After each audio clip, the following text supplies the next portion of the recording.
bumper-to-bumper curse continues. Leader Fan Radio Network. Sorry, KFAN. And KFAN.com.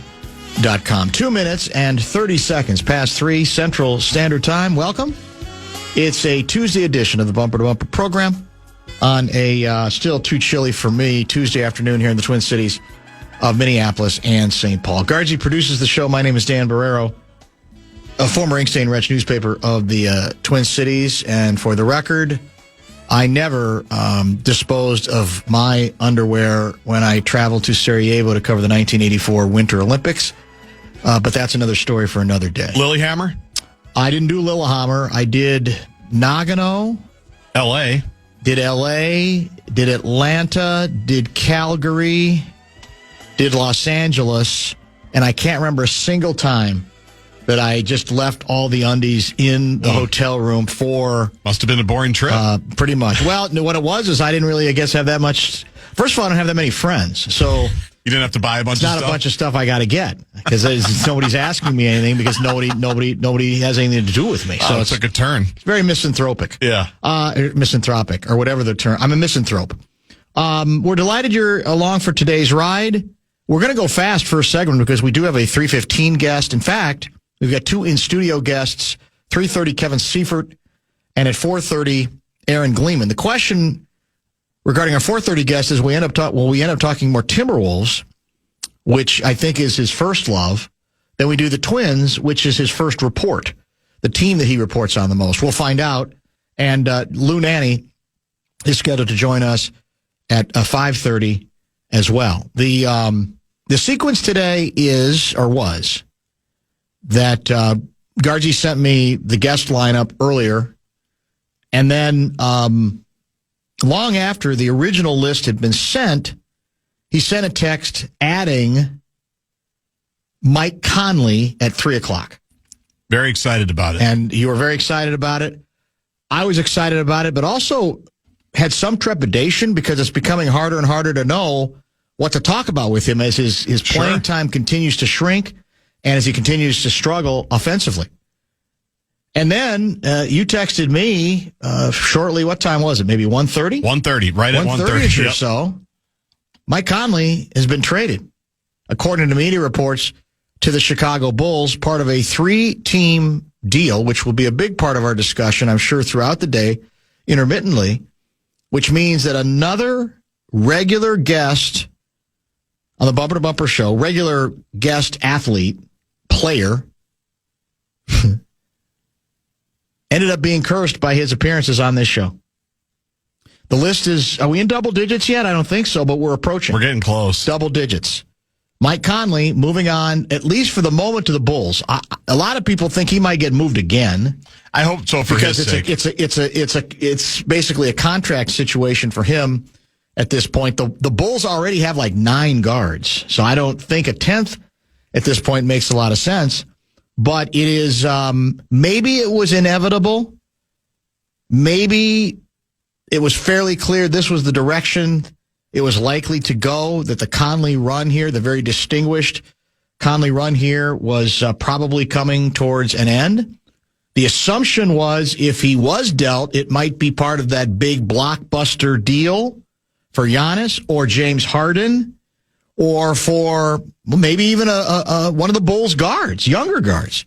In this case, for the moment, it's a salary maneuver that if the Wolves do nothing else, have saved themselves, the new owners, a bunch of money, right? A significant, actually, amount of money. Their luxury tax goes from the Wolves from $24 million to $3.8 million, and we are now under not just the second apron, we're under the damned first apron. Right. So the assumption is this is loading up, setting up for something else. I don't think that's guaranteed. I think it opens the door, it improves the opportunity and flexibility that the team has to get them to the finish line on one of these blockbuster deals. And I guess you could say worst case scenario is even if none of those deals come to fruition, we've saved ourselves a bucket load of money. And let's face it, Mike Conley is no longer part of the future of this team anyway. That part of it was somewhat inevitable. I think didn't we have to give up another draft pick though to get this done? Yeah, at least through Detroit, a swap. Yeah, through I think Detroit. Maybe it's a swap. So that's the open question. Because what I think Wolves fans want to believe, and to a certain extent have been led to believe, is this is the old first domino to fall. And the move before the move. The move before the big move. It might be, but I think based on what some of the stuff Johnny has tweeted, he's still not convinced that the door is completely open to doing something with the Bucks. Now, I haven't talked to him about James Harden because that has been thrown out by a couple of other people as well. Right now, the front burner with Harden is that he's going to Cleveland. I don't even think he played last night, in fact, but we'll see where indeed all of this goes. The bad news is, even if it was inevitable, even if you could see the handwriting on the wall, a true professional. I mean, I was trying to write down the words I most associate with Conley. Classy's overdone. I don't even know if I want to use that one. It's true, but it's used so often. I don't want it to be cheapened by that. Adult. Stabilizer. On-court leader, quite frankly, for a team that had a lot of young talent come together. He became the piece that I think, to a large extent, when he was going good, brought the whole damn thing together, right? I mean, we kidded about D'Angelo Russell yesterday. Maybe that's the best way I can describe him. He's the anti-D'Angelo Russell. He's always been a talented player. Mike Conley was drafted pretty high. Yeah. He's a great college player. Top 5, I think. Most people, including me, would say D'Angelo Russell is a more talented basketball player than Mike Conley. But he doesn't have Mike Conley's head. That's, to me, everything that drove me crazy about D'Lo, legend in his own mind, unable to sort of see the forest for the trees, including his own limitations, delusions of grandeur. Mike Conley knew exactly who he was. I'm acting like he's dead. He's not dead. He's very much alive. But I'm talking about his time here is unfortunately now over. He understood who he was and who he wasn't. And every young, aspiring team needs a Mike Conley, what he represents, to help bring them, I would say, over the finish line. Finish line, I guess, would be winning the title. He didn't get us there, but he got us a lot closer than we have ever been before. And it's no secret that when this team was at its best, Conley was on the court making plays. I think the other ultimate compliment to him is, you just heard the other day, after a game in which Mike struggled mightily, the head coach praise him. And my gut is that was a coach having a hard time letting go of that player and that player's importance to him, because he had meant so much to this thing. And that's hard to do. Really hard to do over a period of time. I mean, all of his numbers are down. I think the game last night, I believe he was scoreless. There are a lot of bad signs right now for Conley. Yeah, he played 14 minutes last night, 0 for 3 from the floor. 1 rebound, 2 assists, which he could always do.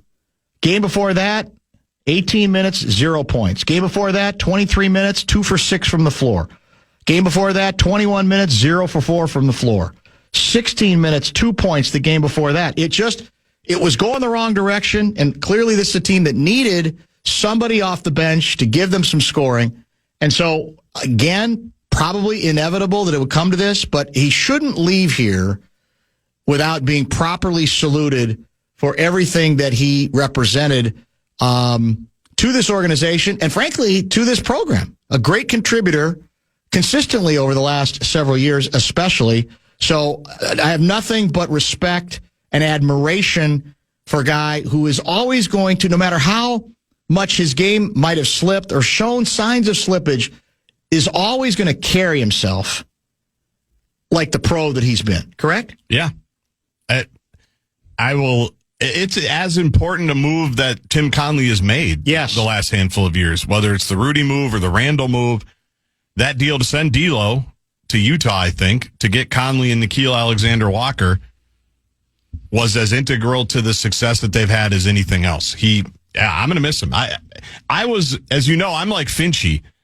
I was holding out hope as a Conley romantic that he could wake up the echoes for long enough to make it work. Hard because not to. He was, people are sending out some of the plays that he's made over the last couple of years, certainly in the playoffs, as just a guy that found a way to, make shots. I even think about the play-in game against the Lakers when they lost in overtime, and he had to make 3 free throws with like 0.2 seconds left to send it after he got fouled on a three-pointer, and he makes all 3 of them. Like, just little stuff like that. There's so many of those moments that probably go unnoticed, or you forget about him because Ant had done something, or Carl, or whoever it was. But yeah, pro is the word. Pro is the word. And him at his best, which, by the way, he's played for almost 20 years. That's what you also have to remember. Exactly right. It's a hell of a run. And wherever he went, Memphis, Utah, here, teams ended up winning. They ended up winning at a really high level. That's not an accident. Brian Windhorst reporting that the Wolves could have gotten Kobe White from the Bulls, but opted to try for Giannis. I've seen that trip to the buffet game. Yeah, they just finished NBA Live. I wasn't watching it, but I've seen some people reference that, so I'm taking them at their word, because that's an interesting nugget, right? Because right now, and I didn't even know Kobe White was gettable. I didn't know you could make a trade in which you do not have a player or a draft pick coming back. Because right now, that's how this sets up. Right. My guess is maybe there's going to be more to it on the back end, but that's what fascinates me. We'll stay on and off with this story throughout the program. When we come back, we'll go to the A section. Interesting, I guess you could say, event or news item that Paul Blume has been covering today. We'll discuss that with him, and then we will prepare for Kevin Seifert in studio at the bottom of the hour.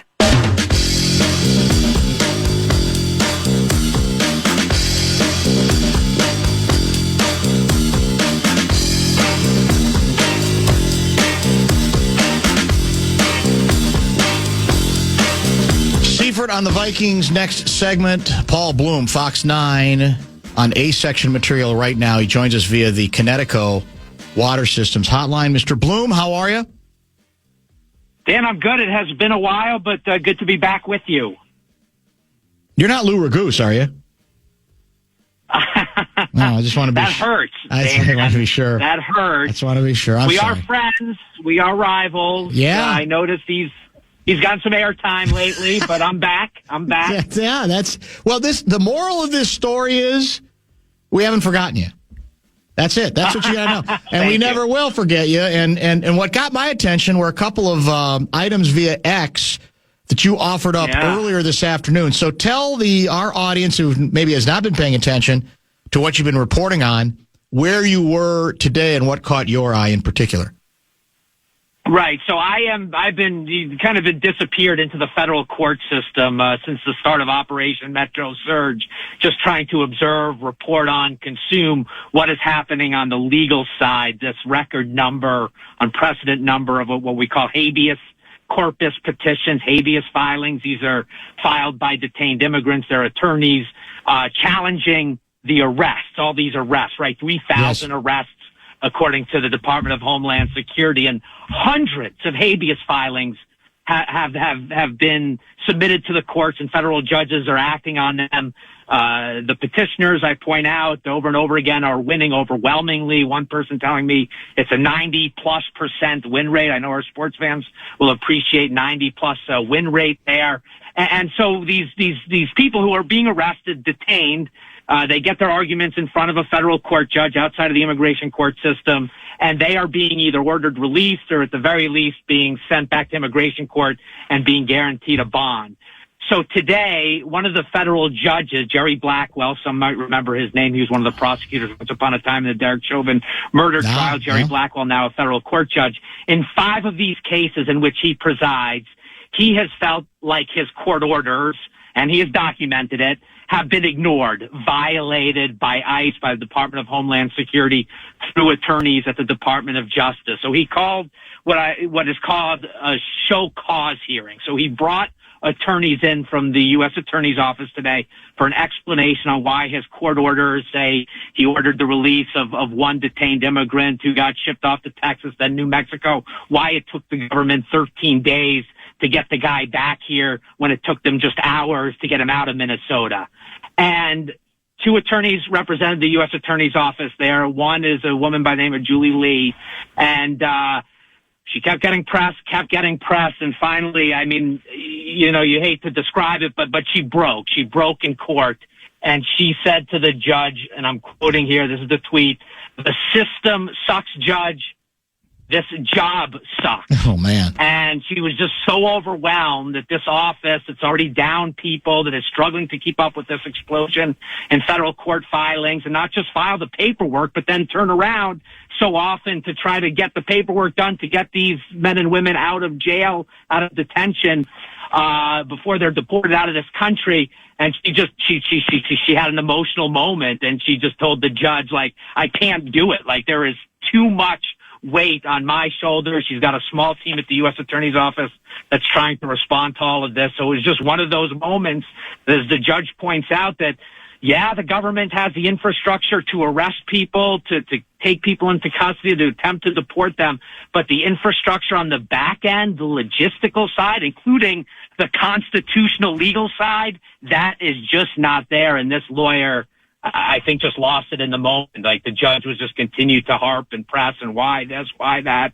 why did it take so long? And she tried to have an explanation, finally and she said, Judge, listen, just hold me in contempt. I just need 24 hours of sleep. Like, she's working all hours of the night, and she sort of asked for a contempt finding just so she could sit in jail for 24 hours herself and get some sleep, which is just, it was a startling moment inside a U.S. District courtroom today in St. Paul. Did the judge grant her request? I guess I buried the lead. No, he did not. And then, to be honest, on the back end of her sort of, expressions to the court, her colleague had to go up and kind of rub her back and just kind of reset her. Blackwell backed down a little bit. Right. He had 5 cases. He had gone through the first 3 when she snapped. And then he had 2 more. He wanted to get to the bottom of why court orders were ignored, and he let it go. Like, he clearly made the point, impacting a human being quite a bit. But to just the observation side, it is clear, because I've sat in on a bunch of these. There are a lot of these hearings that are happening. These judges, and last week you may have mentioned it or seen it, the Chief Judge, Patrick Schultz, put down an order where he was initially going to make the ICE acting director from Washington, D.C. come in and testify. In the end, he did not, but he did put in the record that they were counting at least 96 times where the government, the Department of Homeland Security, Trump administration was violating court orders, that he said, that it's just so overwhelming. And, it just, clearly has taken a lot out of human beings within the system. Yeah, is what I saw today. The direct quote from Judge Schultz, by the way, a judge who was, I believe, appointed by W. Bush. Republican appointee. Correct. ICE has likely violated more court orders in January 2026 than some federal agencies have violated in their entire existence.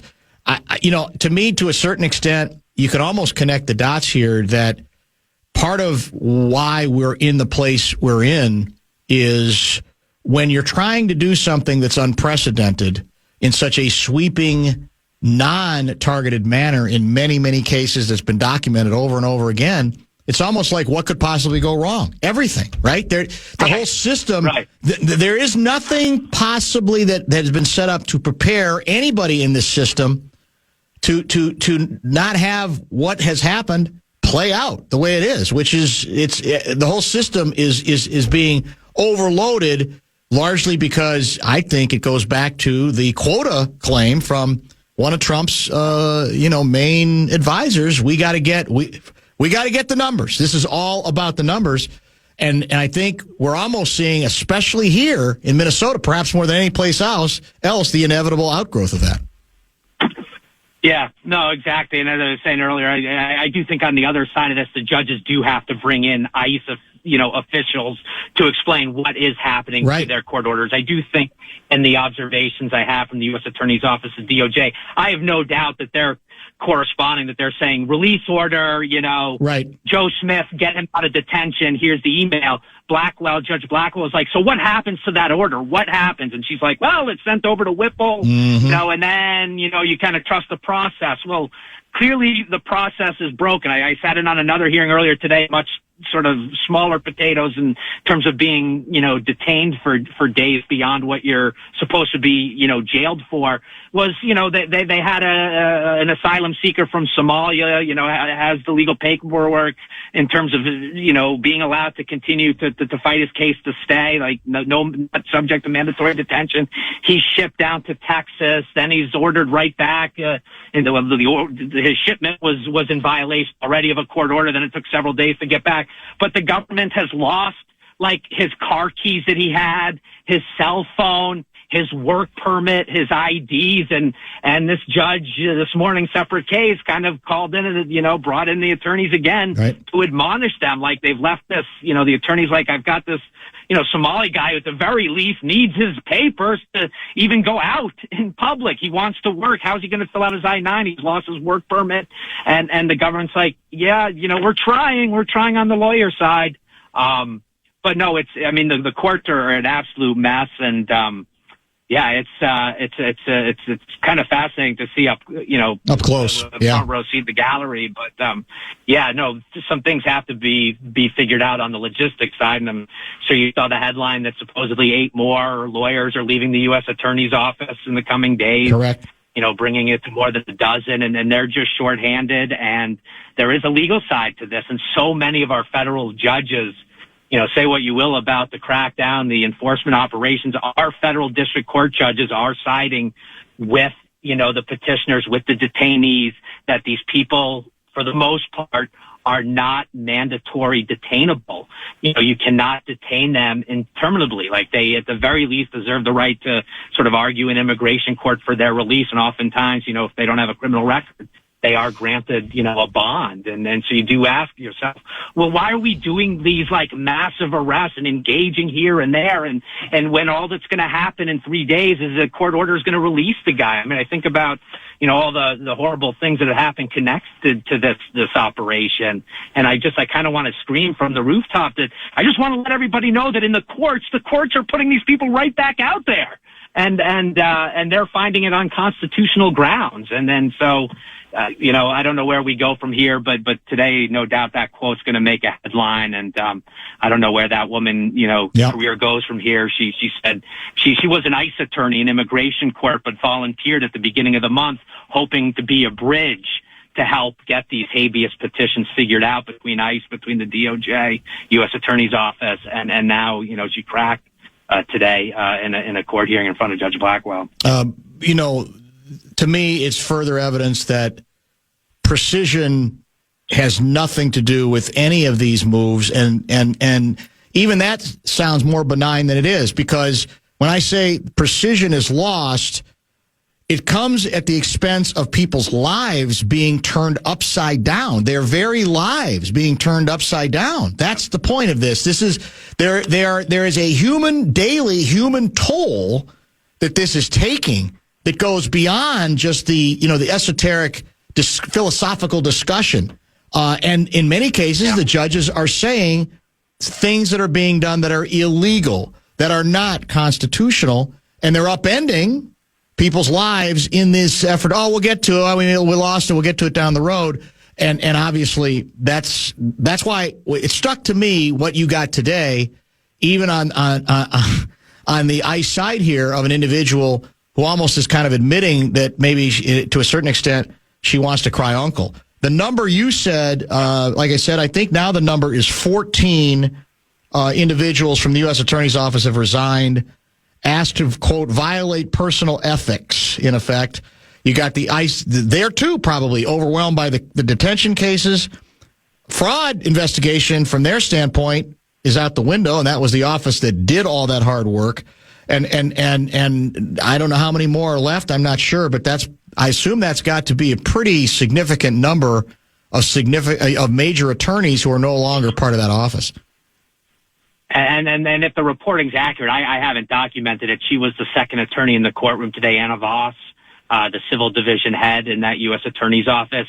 She has been lauded by all parties for her ability to even try to get through the mess on the habeas side of things. So I kind of referenced to our newsroom. If in fact she's leaving, she wouldn't answer our questions today if she is in fact leaving, but she didn't take the lead today in the courtroom. She played sort of second fiddle to Ms. Lee. I've likened her to the Joe Thompson on the fraud side. Anna Voss is that on the habeas petition side. So if you're already seeing, dozens and dozens of court violations, and there is like a beacon in that office, that beacon, my understanding is at the end of the week is leaving. I don't have that 100% confirmed, but right. The Star Tribune went ahead and named her as someone who is departing. And like I said, based on my observations in court and that she did not take the lead role today, I wouldn't be shocked. And that would just set the system back even further because all parties, the judges, the detained immigrant attorneys had all sort of trusted in that woman. And now she appears to be on her way out the door. So this is only going to get messier, and I have no doubt at some point Todd Lyons, the acting ICE director, certainly a Daniel Rosen at the U.S. Attorney's Office, and the U.S. Attorney, someone is going to be called to task in the courtroom under oath, and I don't know what type of contempt can be found eventually, but it certainly feels like we are headed that way. Thanks for the time, as always, my friend. We'll be in touch. Thank you, Paul. You bet, Dan. Thanks for having me, guys. Absolutely. Fox 9 reporter Paul Blume. Kevin Seifert is going to join us in studio. If you have questions for him, Bradshaw and Bryant KFAN text line, as usual, is open at 64686. As I mentioned earlier, Aaron Gleeman will be in studio at 4:30.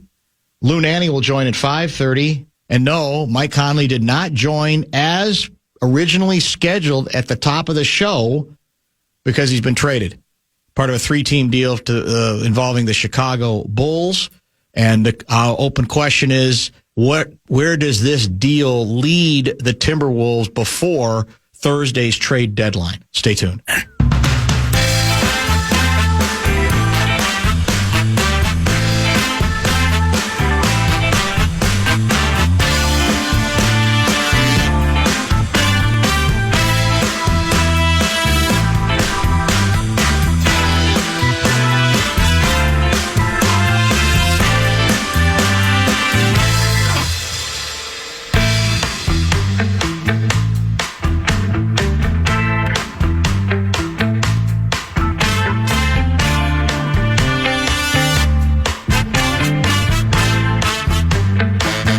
Seifert is in the house. He'll be with us the rest of, till about probably close to 4:30 when Aaron Gleeman will accept the baton for the in-studio visit next.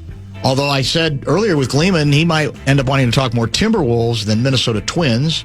A, because they seem to be a more vital franchise. Yeah. And secondly, because he's such a Wolves rube, right? But we'll mix and match and get into some of the Twin stuff as well. You've been in the business. You and several others are in the business. This is the second postmortem, right? Because you did the postmortem that we expect after the season ending.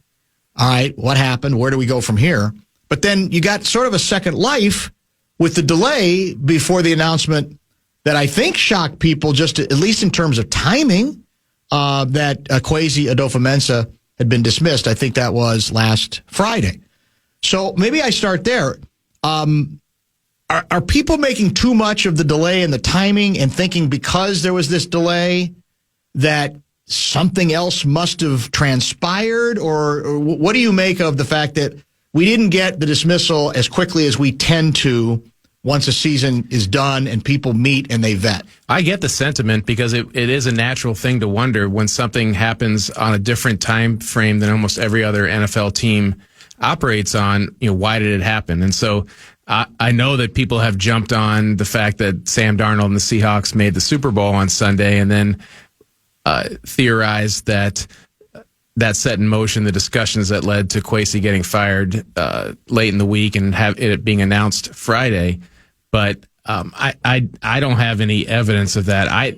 Everything that I know of is that, if anything, the Wilfs had to do a long process because, they're not in the office much. They come to games, they talk on phone and Zoom and all that with the stakeholders. But I think that part of what I think the primary reason it took so long was that it took them a while to catch up on all the stuff that has been happening, and at least flesh it out and understand it from the actual, all the actual stakeholders.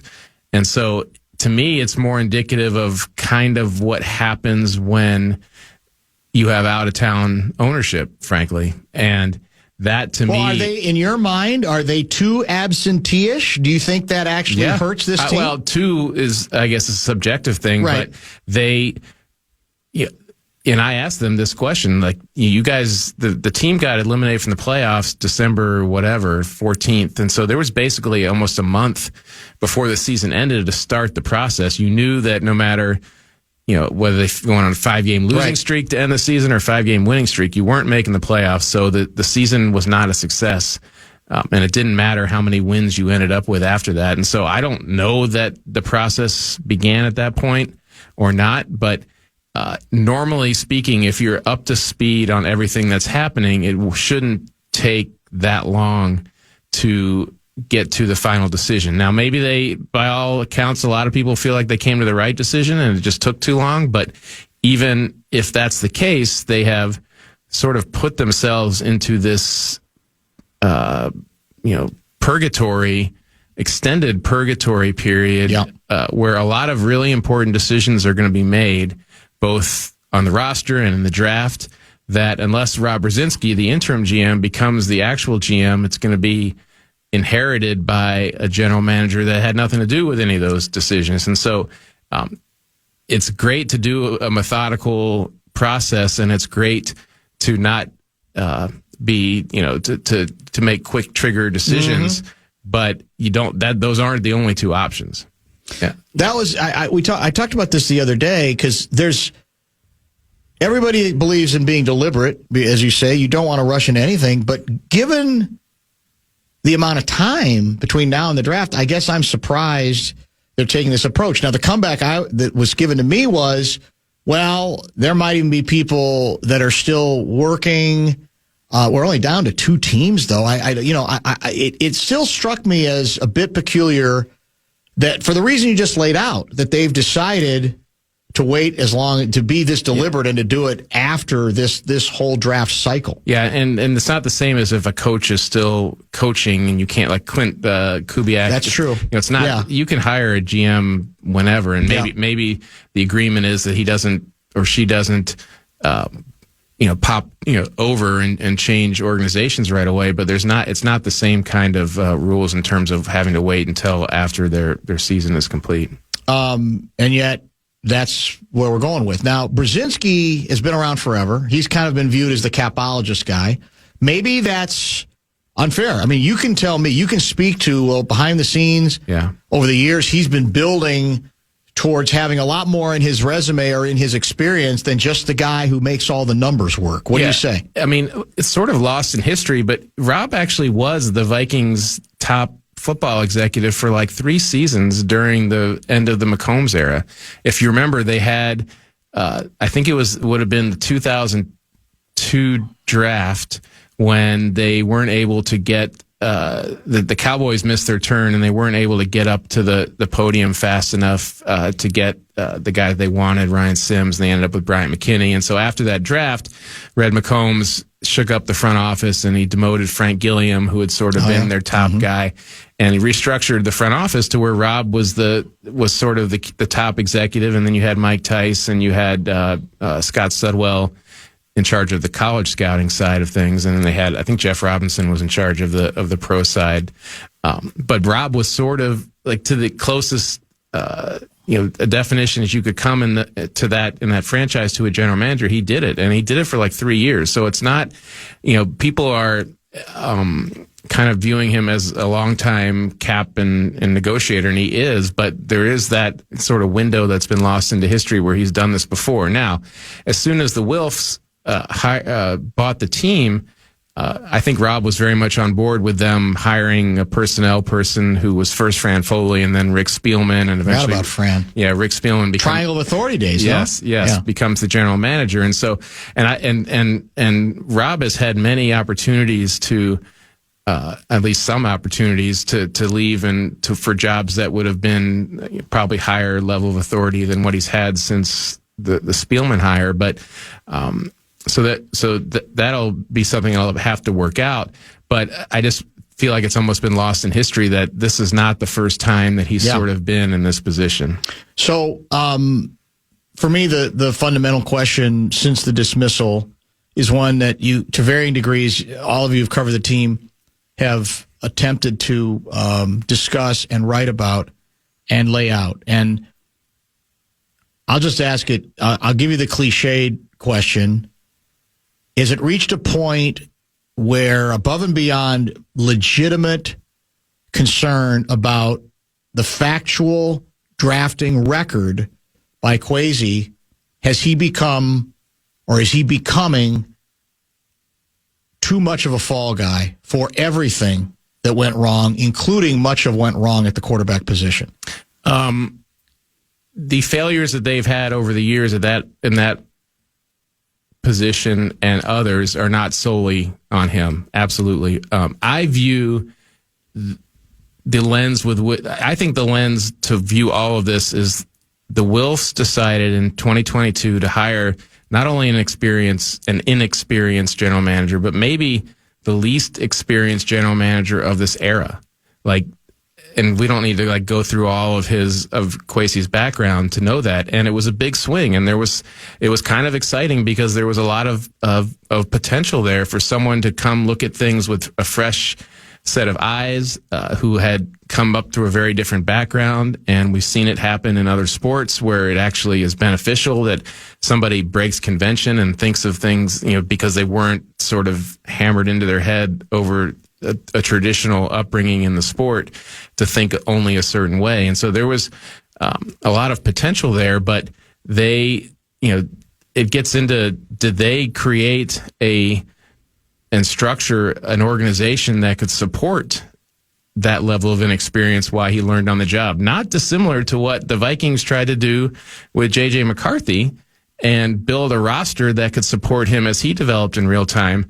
And so my point is that we can certainly acknowledge that the impact of Kwesi's inexperience on all sorts of parts of the operation, but ultimately, his resume wasn't a secret. And I think that if you want to have a broad discussion about where all the fault lies in this, you start with the ownership. And did they did they drop him into a organization that could support someone of his inexperience while he learned and got better and evolved, and all the words that he himself used over time? They hired a coach who also was relatively inexperienced, not to the same extent. And then they kept the same sort of personnel structure that they'd had. And so I think, in any fair discussion of what went wrong with the general manager, it has to include at least that. Who hired KOC? Who hired KOC? Mm-hmm. There was the same committee that also hired Kwesi. It was before my time getting back on the beat, but they had created a search committee for both jobs.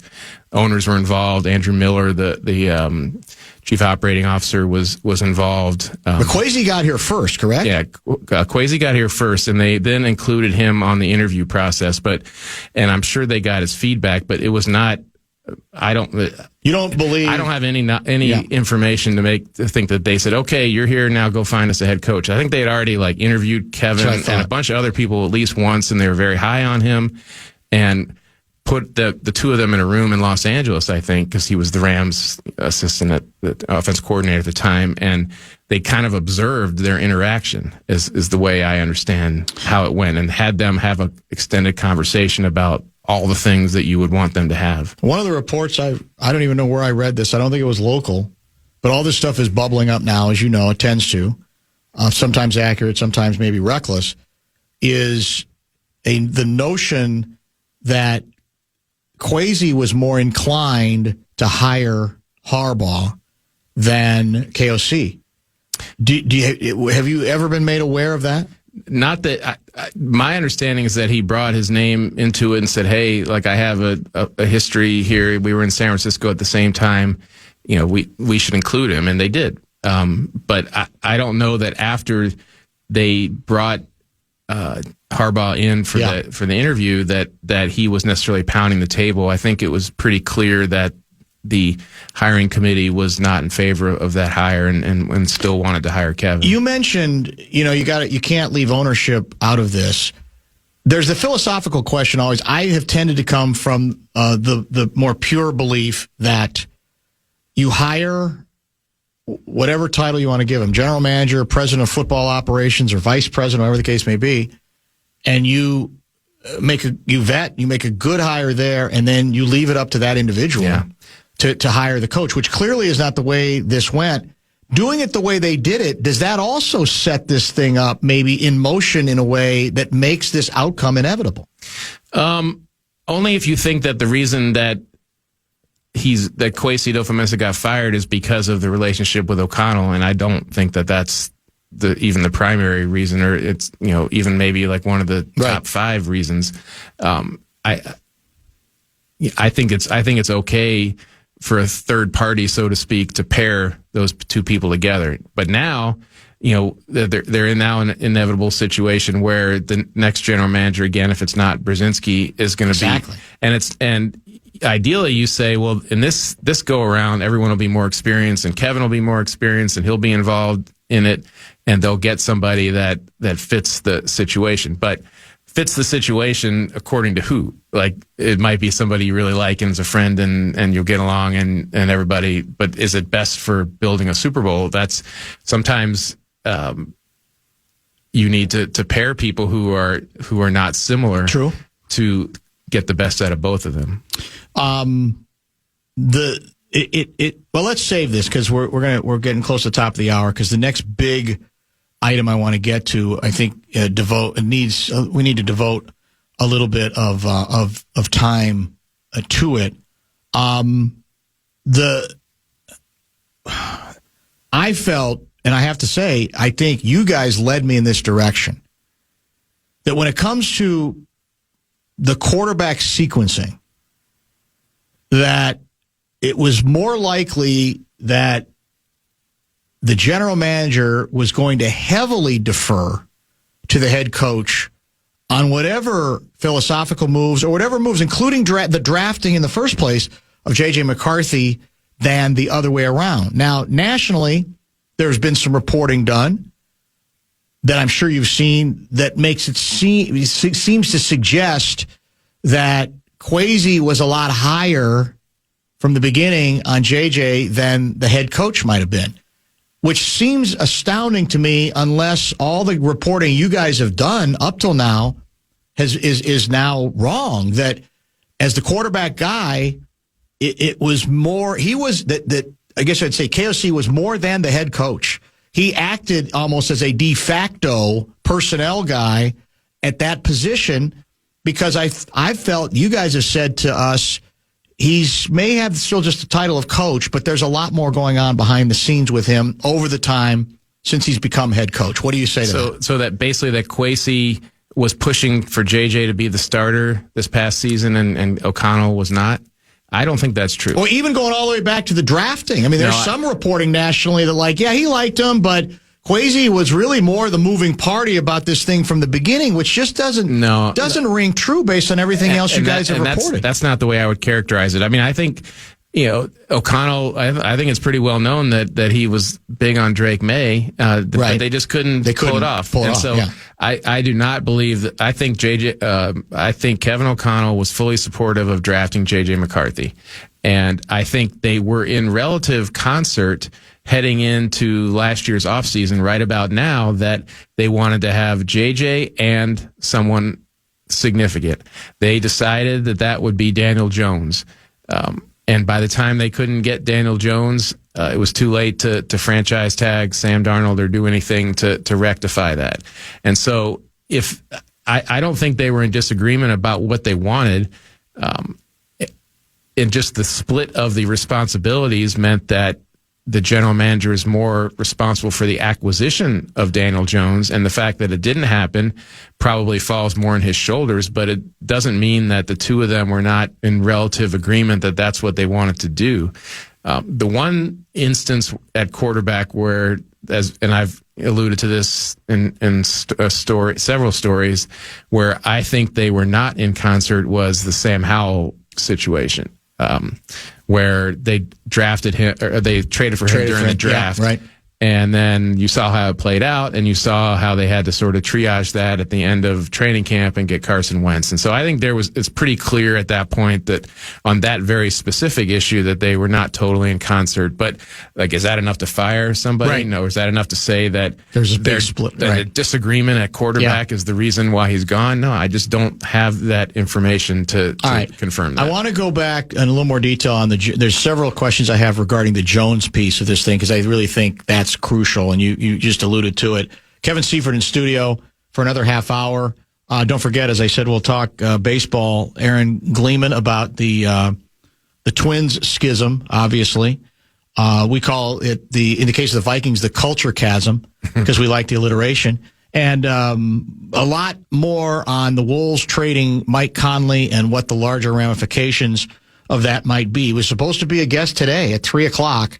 And we got the word sometime around 1:30 they had been traded, which means the bumper-to-bumper curse, the number of players, good to very good players, who've appeared regularly on this show and then been unceremoniously cut or moved on to someplace else, is approaching double digits.